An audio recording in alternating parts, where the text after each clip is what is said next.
In this video, I'll be talking about internal loading and shear moment diagrams. I think that there's two ways that we can solve these problems, and I'll get to the graphs in a minute.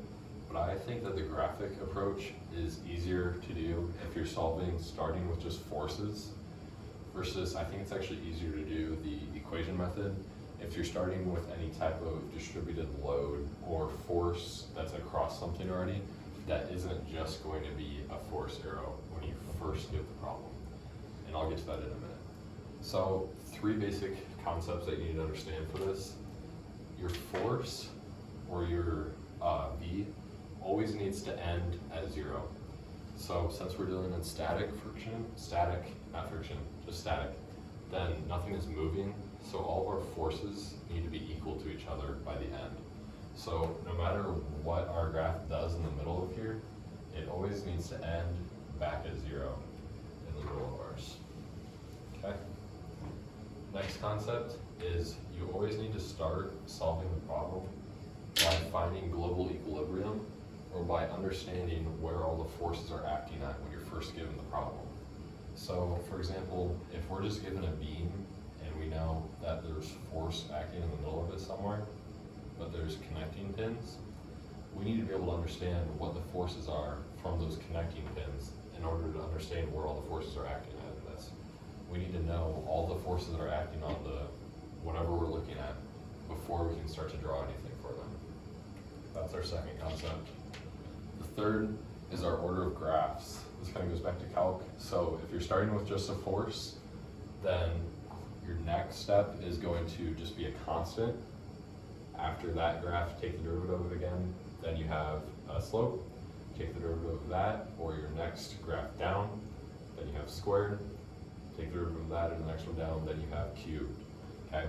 That's the order that these graphs are going to look when you draw them. And that's just a general understanding for graphic, or it kind of helps you understand what you should be looking for in the equation.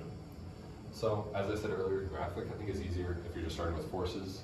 Equations are easier if you're starting with anything other than forces, like any of these. So, I'll show both quick. For the graphic method, this one I'm just given forces, right? And if I was given something like 20, 15, 20, and 15, because they need to be equal to zero again. So if I draw this, looking at that, I'm starting up here at 20, right? Starting at 20, nothing's happening, then I hit 15, right? So I'm at 20, nothing happens, and I hit 15, down to 5 would be left, nothing happens again, so I move over to 20, get knocked down 20 again, nothing's happening until I get to 15, and then I'm back at 0, right? So that makes sense with where my forces were acting at. I'm just at 20, and I'm on this, because it was a force, now it's going to be on this graph.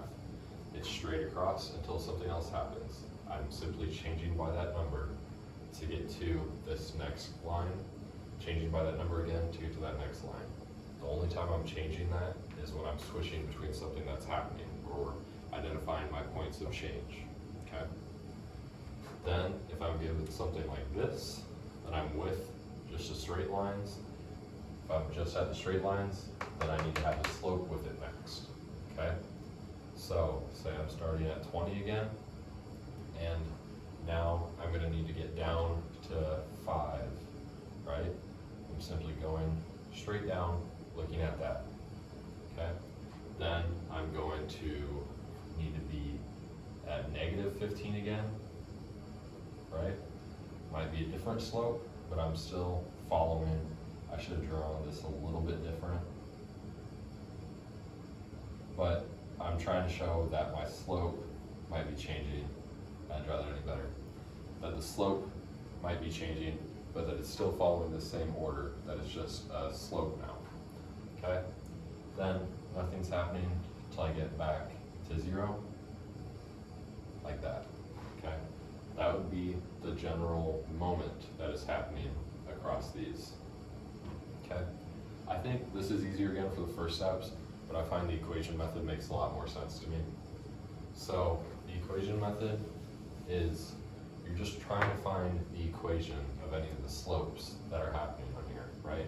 So say I was given a distributed load, which we work with fairly often, something like this, and I'm given the connection forces once I find my global equilibrium, right? Then I just need to understand what this slope is, okay? So say this is 3/4 x. If this is 3/4 x, then I know that my next graph has to be the derivative of that. What's the derivative of 3/4 x?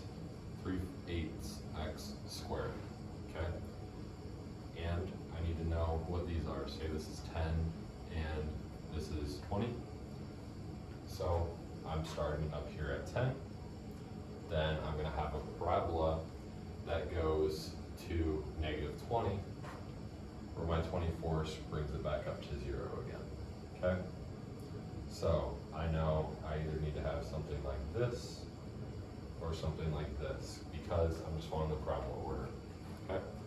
3/8 x, I know there's a little change right here if I were to draw my square, or there's a big change over here. So I think that it would be this graph with the big change of the second part, okay?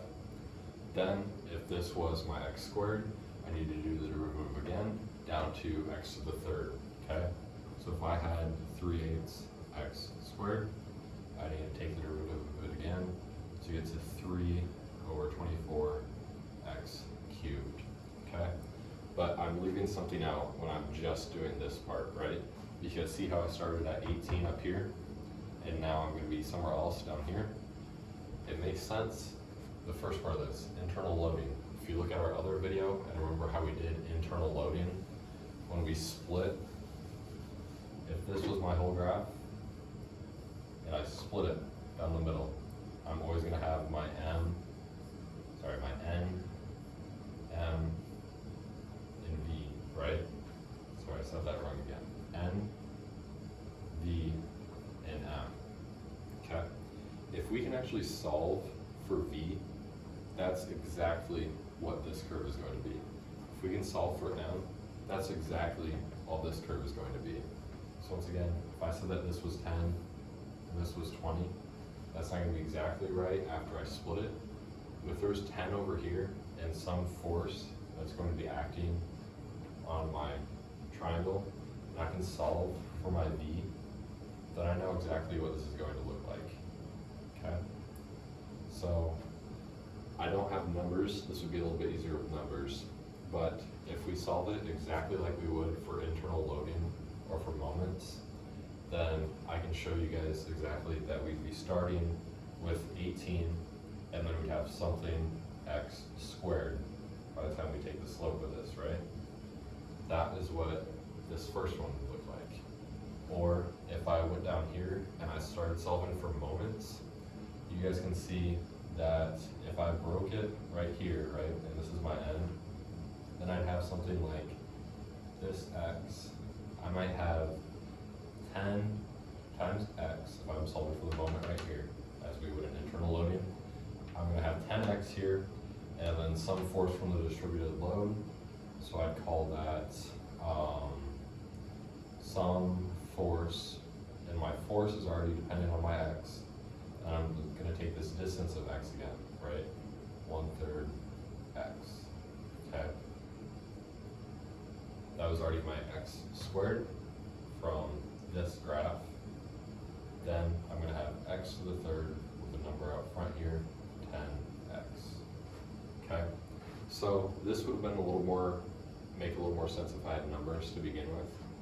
But I'm trying to show the concept that if we solve for internal loading, like we did with our V's, try to find all of our Fy's, or we solve for our M's, try to find the sum of our moments, that we're gonna have some sort of equation that ends with x's and x to the thirds for a moment, or for our V's, that we're gonna have something with x times another x that gets us our x squared. And we're gonna have some other part left out here. That first equation is all this graph, okay?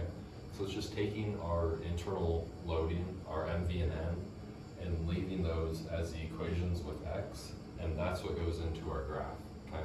That's a better explanation of what I was trying to say.